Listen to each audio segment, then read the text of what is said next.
बंटी पाटील अत्यंत महत्त्वाचं खातं आहे राज्याच्या आरोग्याच्या दृष्टीनं। आता ड्रग इन्स्पेक्टरची भरती अजून प्रलंबित आहे। ते 100 ड्रग इन्स्पेक्टर भरलेत का नाही मला माहीत नाही। आणि FSO मला वाटतं 1100 FSO भरायचा निर्णय मधल्या काळात सरकारने घेतला होता। हे जो पण भरती होत नाही, कारण की आपण दिवाळीचा सण आला की खव्याचा विषय प्रामुख्याने येतो।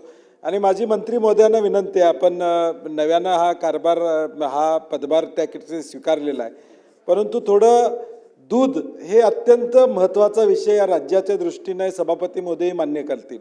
लाखो शेतकऱ्यांशी निगडीत दूध आहे। आणि परवा मंत्री महोदय दुर्दैवानं म्हणा किंवा काय म्हणा, तुमचं एक स्टेटमेंट आलं की 99% दुधामध्ये भेसळ आहे। याच्यामुळे एक वातावरण राज्यामध्ये कारण नसताना साशंकतेचं निर्माण झालं, कारण की ह्याच्यावर लाखो शेतकरी अवलंबून आहेत। भेसळ असेल 1%, 2%, 5%, त्याच्यावर तुम्ही कारवाई करा, माझं त्याच्याबद्दल दुमत नाही।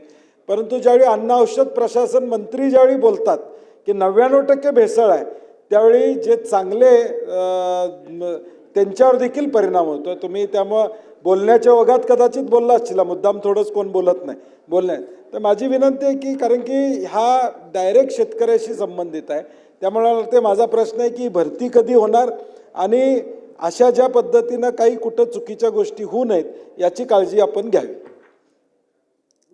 सन्माननीय बंटी पाटील साहेबांनी सांगितल्याप्रमाणे माझ्याकडून कदाचित भेसळ मोठ्या प्रमाणात होते ह्याच्यापेक्षा 99% बोललं गेलं असेल तर मी दिलगिरी व्यक्त करतो। परंतु भेसळ दुधात भेसळ झाली का ती कुठंपर्यंत जाते का, जसं आपण स्वीट बनवतो किंवा बाकीच्या सगळ्याच गोष्टींमध्ये पनीर फिनीर सगळ्याच याच्यात येते, ह्याच्यातून तो कदाचित सांगितलं गेलं असेल। परंतु आपण एक चांगली गोष्ट या ठिकाणी निदर्शनास आणून दिली की जो स्टाफ आहे तो मोठ्या प्रमाणात कमी आहे, परंतु आपण फूड सेफ्टी ऑफिसर 197 लोकांची 22 साली झालेली एक्झाम, आता आपण त्यांना एक 8 दिवसात त्यांचं ट्रेनिंग काळ संपला आहे, त्यांना आदेश वगैरे दिलेत, ट्रेनिंग काळ संपला आहे, लगेचच आपल्याला त्यांना कामाला त्या ठिकाणी पोस्टिंग द्यायची आहे। त्याचप्रमाणे औषध निरीक्षकांची 109 पदं यांची परीक्षा 22 मार्चला आहे।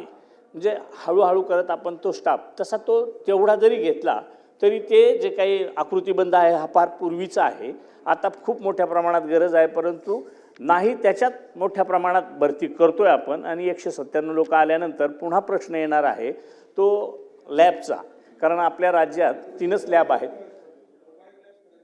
तर मोबाईल लॅबच्या संदर्भात केंद्रानं आपल्याला मान्यताही दिली होती, पण केंद्राचं म्हणणं काय आम्ही मोबाईल व्हॅन देतो, पण त्याच्यावरची लागणारी यंत्रणा मनुष्यबळ हे तुमचं वापरा, आणि त्याची आपल्याला आकृतीबंधात कुठं तरतूद नव्हती, म्हणून आपण ते थोडंसं त्याही बाबतीत मुख्यमंत्र्यांसोबत मी बैठक केली होती।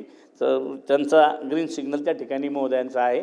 निश्चितच याच्यात भेसळीवर सुद्धा चांगलं काम केलं जाईल अशा पद्धतीची मी खात्री देतो।